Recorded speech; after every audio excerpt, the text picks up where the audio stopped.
Hello मेरे प्यारे बच्चों, आज हमारा 8 का 9वां चैप्टर है ममता। इसके लेखक जयशंकर प्रसाद जी हैं। जयशंकर प्रसाद का जन्म 30/1/1889 में वाराणसी में हुआ था। जैसे कि बच्चों, इनका जन्म कहाँ हुआ था? वाराणसी में हुआ था। सन कितना? 1889 ईस्वी में हुआ था।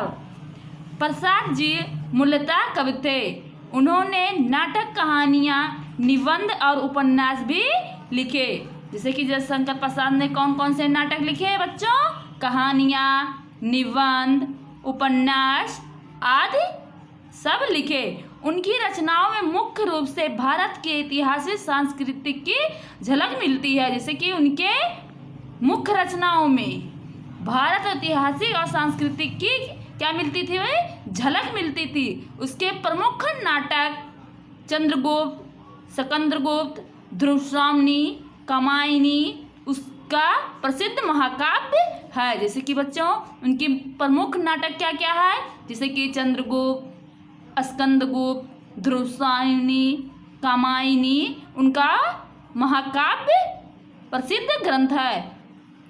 जयशंकर प्रसाद का निधन बच्चों कब हुआ था?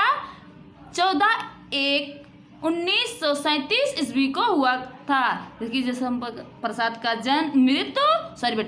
जयशंकर प्रसाद की मृत्यु 1937 ईस्वी को हुआ था। जयशंकर प्रसाद द्वारा रचित इस कहानी की नायिका ममता है। जैसे कि बच्चों, इस पाठ में, इस चैप्टर में जयशंकर प्रसाद द्वारा रचित इस कहानी की नायिका कौन है? ममता। ममता विधवा है। जैसे कि बच्चों, ममता एक विधवा स्त्री है, क्योंकि उसका पति इस दुनिया में नहीं है, वो अमर हो गया है या अब वो है ही नहीं।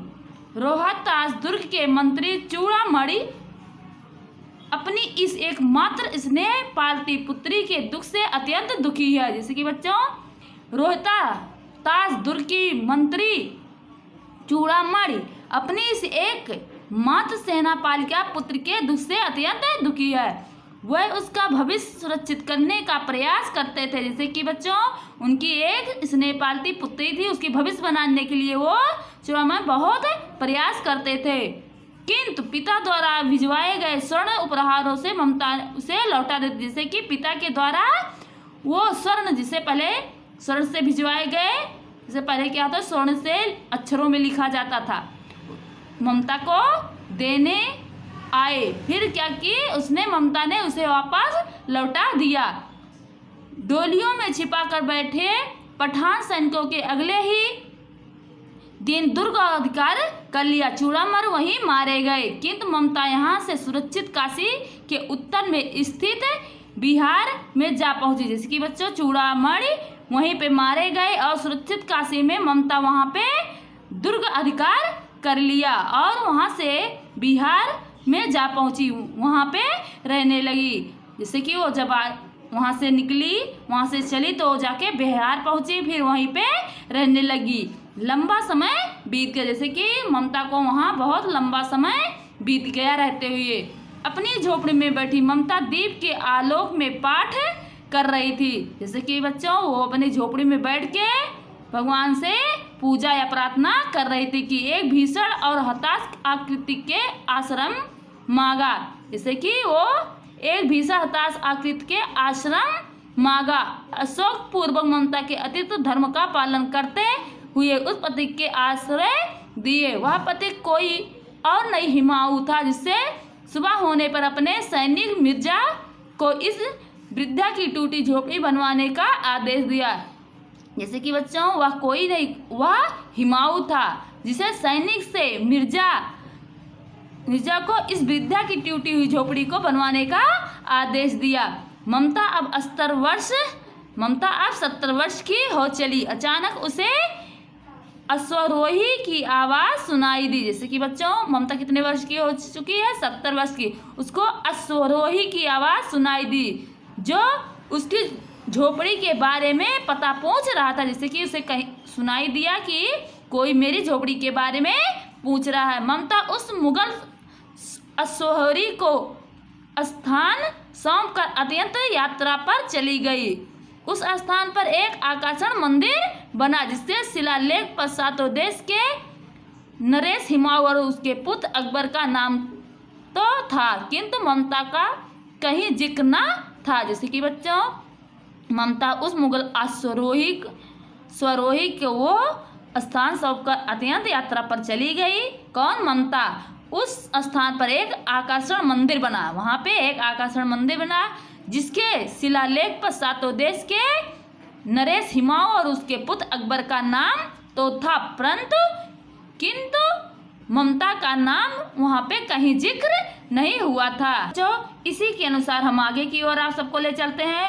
रोहतास दुर्ग के प्रकोष्ठ में बैठी हुई युवती ममता सोण के तीक्ष्ण गंभीर प्रभाव को देख रही थी। जैसे कि बच्चों, वो वहीं पे बैठकर ममता सोण और तीक्ष्ण के गंभीर भाव से देख रही थी। मन में वेदना, मस्तक में आधी, आंखों में पानी की बरसात लिए वह बिलख रही थी। जैसे कि बच्चों, वो मन में वेदना, जैसे माने वो मस्तक से आधी, आंखों में वो पानी, उसके मतलब वो घबरा रही थी और उसके आंखों से पानी निकल रहे थे। वह रोहतास दुर्ग की मंत्री चूड़ामल की एकमात्र द्विता थी। उसके लिए कोई अभाव होना संभव था, परंतु वह विधवा थी। उसकी विडंबना का अंत कहाँ था? जैसे कि बच्चों, वह एक अकेली नारी थी और वह एक विधवा स्त्री थी। उसकी विडंबना बहुत अधिक थी। चूड़ामल के चुपचाप उस प्रकोष्ठ में प्रवेश किया। सोण के प्रभाव उसके कलनाद में ममता अपना जीवन मिलने से बेसुध थी। पिता का आना न जान सकी। चूड़ामल व्यथित हो उठे। स्नेहपाल क्या पुत्री के लिए क्या करे, यहाँ स्थिर न कर सकते थे।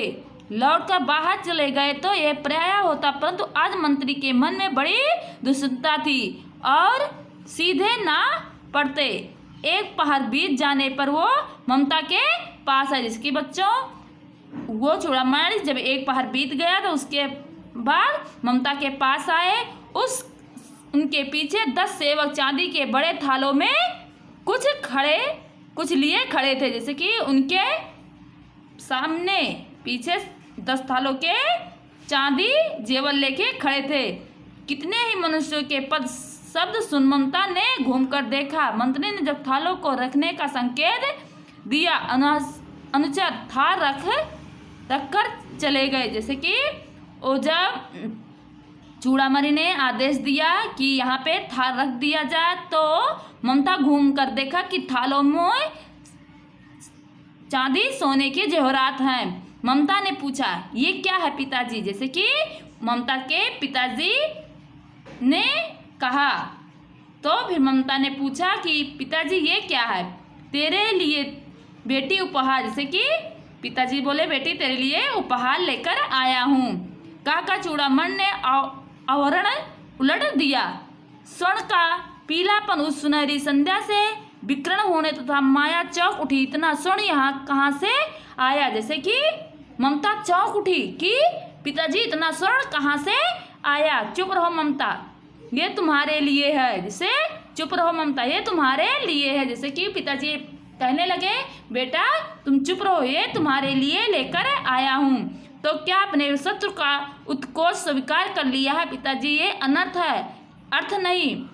जैसे कि इतना कहने पर फिर ममता बोली कि क्या आपने अपने शत्रु का उत्कोच स्वीकार कर लिया है? पिताजी ये अनर्थ है, लौटा दीजिए। पिताजी हम लोग ब्राह्मण इतना सोना लेकर क्या करेंगे? जैसे कि ममता कहने लगी, पिताजी इसको आप लौटा दो, इतना हम सोना लेकर क्या करेंगे? इस प्रमुख प्राचीन समृद्ध वंश का अंत समीप है। बेटी किसी भी शेरशाह रोहतास दुर्ग का अधिकार हो कर सकता है। उस दिन मंत्रित्व का रहेगा, तब के लिए बेटी। हे भगवान, विपद के लिए इतना आयोजन, परमपिता की इच्छा के विरुद्ध इतना साहस। पिताजी क्या भीख न मिलेगी? क्या कोई हमें भी मुद्दी अन्न न देगा या असंभव है? फिर दीजिए, मैं कांप रही हूँ। इसके चमक से आंखों को अंधा बना रही है। जैसे कि ममता पे पिताजी से कह रही है कि ये पिताजी इस इच्छा को, जैसे कि पिताजी इस भीख को आप लौटा दीजिए। हमें ऐसा मालूम हो रहा है कि यही मेरा कोई हमें चमक और सोने की चमक कहीं हमें अंधा ना बना दे। मूर्ख, है, कहकर चूड़ामणि चले गए। जैसे कि वो इतना कहकर ममता से कहा तुम मूर्ख है, इतना कहकर चूड़ामणि वहां से चले गए। दूसरे दिन जब डोलियों का तांता आ रहा था तो चूड़ामणि का हृदय चमक धक धक करने लगा। वह अपने को रोक ना सके। उन्होंने जाकर रोहतास दुर्ग के तोरण में डोलियों पर अवतरण खुलवाना चाहा। पठानों ने कहा यह महिलाओं का अपमान करना है। जैसे कि बच्चों जब वो वहां से जा रहे थे तो कुछ डोलियों का तांता आ रहा था। चूड़ामणि का हृदय धक धक धक करने लगा। उसने उसे रोका और उसे देखने की कोशिश की। फिर महिलाओं ने कहा, फिर उनके सेवकों पठानों ने कहा ये महिलाओं का अपमान होगा, आप इसे खोलकर मत देखो। किसको कहा? चूड़ामणि को। बात बढ़ गई, तलवारें खींची, मंत्री वहीं मारे गए। जैसे कि वहां पे बात बढ़ गई और तलवारें भी खींची गई और मंत्री भी मारे गए। राजा रानी क्रोध से इतनी शेरशाह के हाथ पड़े निकल पर ममता डोली से भरे हुए 5 सैनिक दुर्घर भर में फैल गया, परंतु ममता ना मिली। काशी के उत्तर में स्थित धर्मचक्र विहार मौर्य के गुप्त सम्राटों की क्रांति का खंडहरा खंडित शिखरों वाले भवन मुगलों को ढके हुए प्राचीन के ईंटों की ढेर में बिखरी हुई भारतीय शिल्प की आभूत ग्रीष्म की चंद्रिका से स्वयं को शीतल कर लिया। जैसे कि बच्चों उन्होंने मुगल साम्राज्य के ढेर ईंटों से बिखरी हुई भारतीय शिल्प की भभूत ग्रीष्म की चंद्रिका को स्वयं को अपने आप को शीतल कर लिए। जहां गौतम का उपदेश ग्रहण करने के लिए पंचवर्गीय भिक्षु पहले मिले थे, उसी अस्तुत के भाग्य कोष के मलिन छाया में एक झोपड़ी का दीप लोक में एक स्त्री पाठ कर रही थी। जैसे कि बच्चों वहां पे गौतम का उपदेश ग्रहण करने के लिए पंचवर्गीय भिक्षु पहले ही मिले थे। उसे अस्तुत को भाग्य शेष की मालिन छाया की झोपड़ी में दीप लोक में एक स्त्री पाठ कर रही थी। अनस्वनी यतो माँ योजना प्रमासते। जैसे कि वहां कई वर्षों से एक स्त्री वहां पे जाप कर रही थी। पाठ रुक गया। एक भीषण और हताश आकृति दीप के मंद प्रकाश के सामने खड़ी थी। स्त्री उठी, उसने कपाट बंद करना चाहा, परंतु उस व्यक्ति ने कहा माता मुझे आश्रय चाहिए। जैसे कि बच्चों वहां पे वह पाठ कर रही थी, एक भीषण हताश आकृति में दीपक के मंद प्रकाश के सामने खड़ी थी। स्त्री उठी और उसने अपना कपाट माने दरवाजा बंद करना चाहा, तो सामने से एक व्यक्ति ने कहा माता मुझे आश्रय चाहिए, तुम कौन हो? जैसे कि वह स्त्री पूछी तुम कौन हो? मैं मुगल हूँ, चौसा युद्ध के शेरशाह ने विपन्न होकर रक्षा चाहता हूँ, इस रात अब आगे चलने की असमर्थ हूँ। जैसे कि वह स्त्री पूछी आप कौन हो? तो उसने बोला मैं विपाशा चौसा युद्ध का शेरशाह हूँ, मैं पूरी रात चल के थक गया हूँ, मुझे चलने में शक्ति असमर्थ हूँ, मुझे चलने की शक्ति नहीं है। क्या शेरशाह? स्त्री ने अपने ओठ काट लिए। हाँ माता, परंतु तुम भी वैसे ही क्रूर हो, वही भीषण रक्त का प्यासा, वही निष्ठुर प्रतिबिंब तुम्हारे मुख पर भी है। जैसे कि इतना कहने के बाद वो कहने लगी परंतु तुम भी वैसे ही क्रूर हो, जैसे तुम इतने ही क्रूर हो, भीषण रक्त के प्यास जैसे खून के प्यासे हो और निठुर प्रतिबिंब तुम्हारे मुख पर भी है। मेरी कुटी में स्थान नहीं है, जाओ कहीं दूसरे आश्रय खोज। जैसे कि इतना कहने पर उसने बोला कि मेरे कुटी में स्थान नहीं है, तुम कहीं जाकर और कोई आश्रय ले लो। गला सूख रहा है, साथी छूट गए हैं, अवश्य गिर गए हैं, इस इतना थका हूँ कि इतना कहते कहते वह व्यक्ति धम्म से बैठ गया। उसके सामने पूरा ब्रह्मांड घूमने लगा। स्त्री ने सोचा यह विपत कहाँ से आई। जैसे कि बच्चों उस जो आया था, जो एक आदमी आया था, उसका गला सूख रहा था और उसके कई साथी छूट गए थे और बोला मैं बहुत थका हुआ हूँ। इतना कहकर वो व्यक्ति धम से जमीन पर गिर गया और सामने उसे चारों ओर सब घूमने लगा। स्त्री ने सोचा ये विपत्ति कहाँ से आ गई। मुगल के प्राणों की रक्षा हुई। जैसे कि उसने मुगल के प्राणों की रक्षा हुई। वह सामने लगी कि एक सददया के पात्र ने मेरे पिता का वध करने वाला अत्याई घृणा में इसका मन विरक्त हो गया है। स्वस्थ होकर मुगल ने कहा माता तो फिर मुझे यहाँ से चला जाऊं। जैसे कि इतना कहने पर वह फिर कहा कि माता जी क्या मैं यहाँ से चला जाऊं। स्वस्थ होकर मुगल ने कहा माता तो फिर मैं यहाँ से चला जाऊं। स्त्री विचार कर रही थी तो ब्राह्मणी ने कहा मुझे तो अपना धर्म अतिथि देव के सत्कार का पालन करना चाहिए। जैसे कि इतना कहने पर वो कहा कि मैं यहाँ से चला जाऊं। तो स्त्री ने कहा तो मेरा धर्म है अतिथियों का सत्कार करना या उनका पालन करना। जैसे कि बच्चों अगर हमारे घर पे कोई अतिथि आ जाए तो उन्हें हम क्या करते हैं, उनका सत्कार करते हैं, उनका पालन पोषण करते हैं। जो हमें हमारे बस में होता वही हम उनके साथ करते हैं। जैसे उनका सदैव हमें क्या अतिथियों को क्या करना चाहिए, सत्कार करना चाहिए। जैसे पानी पिलाना चाहिए, थके हों तो उनको एक आश्रय देना चाहिए बैठने के लिए।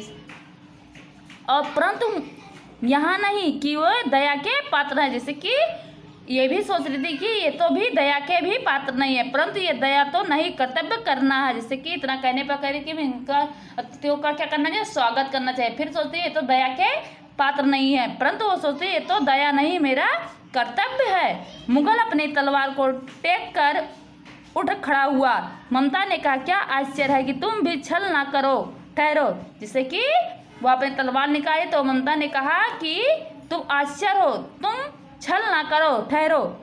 छल नहीं तब नहीं स्त्री जानता मैं तैमूर में वंशधर स्त्री से छल करेगा जाता हूँ, भाग्य का खेल है। कहा था तुम चिंता मत करो, मैं स्त्री से छल नहीं करूँगा, क्या है मेरे भाग्य का खेल है। ममता ने कहा यहाँ कौन दुर्ग, यहाँ झोपड़ी ना, जो चाहे ले लो, मुझे तो अपना कर्तव्य निभाना पड़ेगा। जाओ भीतर, थके हुए दीप तुम चाहे कोई भी हो मैं तुम्हें आश्रय देती हूँ। जैसे कि बच्चों उन स्त्री ने कहा तुम थके हुए हो, तुम जाओ कहीं वहीं पे बैठ जाओ, मैं तुम्हें आश्रय देती हूँ। अब अपना धर्म छोड़ दे तो क्या मैं भी छोड़ दूँ, तुम अपना धर्म छोड़ दो क्या मैं भी अपना धर्म छोड़ दूँ। मुगल के चंद्रमा के मंद प्रकाश में महिमा मुखमंडल देखा, उसने मन ही मन नमस्कार किया। जैसे कि चंद्रमा के प्रकाश को देखा, उसकी महिमा को देखा, उसने मन ही मन में नमस्कार किया। ममता पास की टूटी हुई दीवारों पे चली गई। जैसे कि वह पास में टूटी हुई दीवारों पर चली गई। भीतर थके पति को झोपड़ी में विश्राम किया। जैसे कि ममता उस टूटी हुई दीवार में चली गई और थके हुए पति को उस झोपड़ी में विश्राम करने दिया। प्रभात में खंडहर की संधि में ममता ने देखा सैकड़ों अश्वरोही उस प्रांत में घूम रहे थे। वह अपनी मुखता पर स्वयं को कोसने लगी। एकाएक झोपड़ी से निकलकर उस पति ने कहा मिर्जा मैं यहाँ हूँ। जैसे कि वहाँ पे कुछ आरोही प्रशांत घूम रहे थे तो उसने एकाएक झोपड़ी से निकलकर पति से कहा मिर्जा मैं यहाँ हूँ। सब सुनते ही प्रसन्नता से चित्कार धुन का वह प्रांत गूंज उठा। ममता अधिक भयभीत हुई। पति ने कहा यह स्त्री कहाँ है, उसे खोज निकालो। ममता छिपने के लिए अधिक स्टेज हुई। वह मृग दांव में चली गई, दिन भर उसमें ना निकली। संध्या हो गई, वह लोग जाने लगे। ममता ने सुना पति घोड़े पर सवार होते हुए कहाँ जा रहा है। मिर्जा उस स्त्री को भी कुछ ना दे सका। उसका घर बनवा देना क्योंकि मैंने विपद में आश्रय विश्राम पाया है, यह स्थान भूलना मत। इसके बाद वो वहाँ से चले गए। जैसे कि जो पथिक वहाँ पे रुका था वह संध्या होने लगा तो ममता से सुना पथिक घोड़े पर सवार होकर चला गया। मिर्जा उस स्त्री को कुछ भी ना दे सका। जैसे कि वह पति सोचने लगा मैं उस स्त्री को कुछ भी दे ना सका क्योंकि मैं उसके झोपड़ी में विश्राम किया था। फिर वह कहने लगा कि इस स्थान को कभी भूलना मत, इस पे उनको यहाँ से ले चलो और इनके यहाँ पर एक मैंने विश्राम किया था। चौसा के मुगल पठान युद्ध को बहुत दिन बीत गए। ममता अब 70 वर्ष की वृद्धा हो गई। एक दिन वह अपनी झोपड़ी में पड़ी थी। जैसे कि चौसा के पठान युद्ध को बहुत दिन बीत गए। वह ममता 70 वर्ष की हो गई, उसे झोपड़ी में बहुत दिन बीत गए। शीतल काल का प्रभाव था। उसका जीर्ण काल खांसी में गूंज रहा था। ममता के सेवा करने के लिए गांव के 2-3 स्त्रियां घेर कर बैठी थी। जैसे कि वो बहुत उसे खांसी आई थी, उसकी उम्र बहुत ज़्यादा हो चुकी थी। किसकी? ममता की। और उसे 3-4 स्त्रियां घेर कर बैठी हुई थी क्योंकि ममता आजीवन सबसे सुख दुख का सहभागी थी। ममता को जल पीना चाहे। एक स्त्री सीपी से जल पिलाया। साहस एक अश्वरी उस पर झोपड़ी के दरबार पर दिखाई पड़ा। वह अपनी धुन में गाने लगा। मिर्जा ने जो चित्र बनाकर दिया वह तो इसी जगह का होना चाहिए। अब बुढ़िया मर गई होगी। अब किससे पूछूं कि दिन शाह हिमाऊ किस छप्पर के नीचे बैठे हैं। यह घटना भी तो 47 वर्ष के ऊपर हो गई है। जैसे कि मिर्जा ने चित्र बनाकर दिया था, उसे उस जगह पहुंचा जहां वो बुढ़िया मर गई थी। जैसे कि वह स्त्री ममता मर गई थी। उसने पूछा, शेरशाह हिमाऊ इस छप्पर के नीचे बैठे थे, ये कैसे पता लगाऊं? ये तो 47 वर्ष की बात है। ममता ने अपनी बिकल कानों से सुना। जैसे सॉरी बेटा, इसमें क्या बताया गया है, इसमें वह स्त्री, उसने सोचा कि स्त्री तो मर गई होगी, तो मैं इस चित्र को देखकर कैसे मैं बताऊं यहाँ पे कहाँ हिमाऊ विश्राम किए थे। ममता ने अपने बिकल कानों से सुना। उसने पास की स्त्री से कहा, उसे बुलाओ। अश्वरोही पास आई। ममता ने रुक रुक कर कहा, मैं नहीं जानती कि वह शेरशाह था या साधारण मुगल, पर एक दिन इसी झोपड़ी के नीचे वह रहा। मैंने सुना था कि मेरा घर बनवाने की आज्ञा दे चुका था। भगवान ने सुन लिया। आज मैं उसे छोड़ जाती हूँ। अब इसका मकान बनाओ, यह महल, मैं आपके विश्राम गृह में जाती हूँ। इतना कहने पर बुढ़िया के प्राण परेखों उड़ गए। जैसे कि ममता के इतना कहने पर कि ये यहाँ पे ही पति को विश्राम किए थे, यहीं पे वो आदेश दिए थे कि यहाँ पे महल बनवाना है। इतना कहने पर बुढ़िया के प्राण पखेरु उड़ गए। अश्विनी आवाक खड़ा रह गया। वह एकाएक खड़ा रह गया। वहाँ एक अष्टकोश मंदिर बना। जैसे कि बच्चों वहाँ पर क्या बना, एक अष्टकोश मंदिर। ममता जहाँ वो व्यक्ति को आश्रय दिया था, वहाँ पे एक अष्टकोश मंदिर बना और उस पर शिलालेख लगाया गया। 7 देशों में नरेश हिमाऊ ने एक दिन यहाँ विश्राम किया था। जैसे कि बच्चों जो वह व्यक्ति आया था वो कौन था, एक राजा हिमाऊ थे। वह ममता की झोपड़ी में आकर विश्राम किए थे, तो वहाँ पर उन्होंने आदेश दिया कि यहाँ एक अष्टकोश मंदिर बना दिया जाए और वहाँ पर शिलालेख से लिखा जाए। उसके पुत्र अकबर ने उसकी स्मृति में यह विशाल गंगन चुबी मंदिर बनवाया और उसमें ममता का कहीं नाम नहीं था। जैसे कि बच्चों उन्हें हिमाऊ ने गंगा चुबी मंदिर बनवाया और उसमें ममता का नाम कहीं नहीं था। चलो बच्चों, अब हमारा चैप्टर यहीं पे समाप्त होता है। अगले चैप्टर में हम फिर मिलते हैं। तब तक के लिए जय हिंद।